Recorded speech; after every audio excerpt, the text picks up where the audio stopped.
Komisi Pemberantasan Korupsi (KPK) mengungkap materi banding atas putusan Majelis Hakim terhadap Gubernur Nonaktif Riau Abdul Wahid beserta 2 anak buahnya.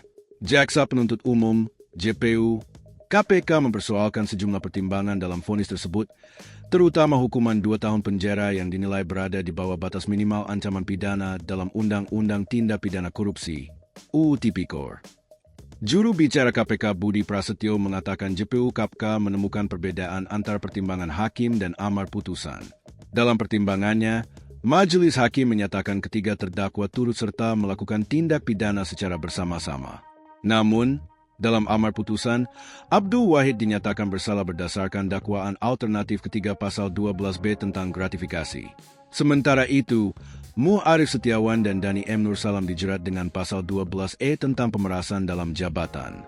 KPK menilai pasal 12B dan pasal 12E UU Tipikor memiliki ancaman pidana minimal 4 tahun penjara.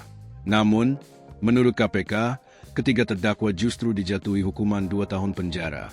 Putusan ketiga terdakwa seluruhnya hakim putus di bawah batas minimal tersebut, yaitu ketiganya mendapat pidana penjara 2 tahun, kata Budi di Gedung KPK, Jakarta, Rabu, 5 Agustus 2026. KPK juga menyoroti Abdul Wahid yang belum mengembalikan uang hasil perkara sebesar 1,45 miliar rupiah. Menurut KPK, kondisi tersebut berbeda dengan 2 terdakwa lain yang telah mengembalikan uang tersebut ke kas negara. Vonis lebih ringan dari tuntutan jaksa. Tim JPU KPK resmi mendaftarkan banding ke Pengadilan Tinggi Riau melalui Pengadilan Tindak Pidana Korupsi pada Pengadilan Negeri Pekanbaru, Selasa, 4 Agustus 2026.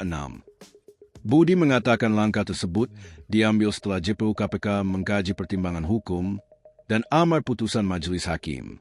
KPK menghormati seluruh proses peradilan yang sedang berlangsung dan meyakini bahwa mekanisme upaya hukum merupakan bagian dari sistem peradilan pidana untuk menjamin tercapainya kepastian hukum, keadilan, dan kemanfaatan hukum dalam pemberantasan tindak pidana korupsi, ujar Budi. Banding tersebut merespon putusan Ketua Majelis Hakim Pengadilan Tindak Pidana Korupsi, Tipikor, Pekanbaru Delta Tamtama yang menjatuhkan hukuman 2 tahun penjara kepada Abdul Wahid dalam kasus jatah preman pada Kamis, 30 Juli 2026. Vonis itu lebih ringan dibanding tuntutan JPU KPK yang meminta Abdul Wahid dihukum 8 tahun 6 bulan penjara. Selain Abdul Wahid, Hakim juga menjatuhkan hukuman 2 tahun penjara kepada Mu Arif Setiawan dan Dani M. Nur Salam. Arif dijatuhi denda 200 juta rupiah serta uang pengganti lebih dari 1 miliar rupiah, sedangkan Dani dikenai denda 200 juta rupiah dan uang pengganti 200 juta rupiah. Abdul Wahid nyatakan banding.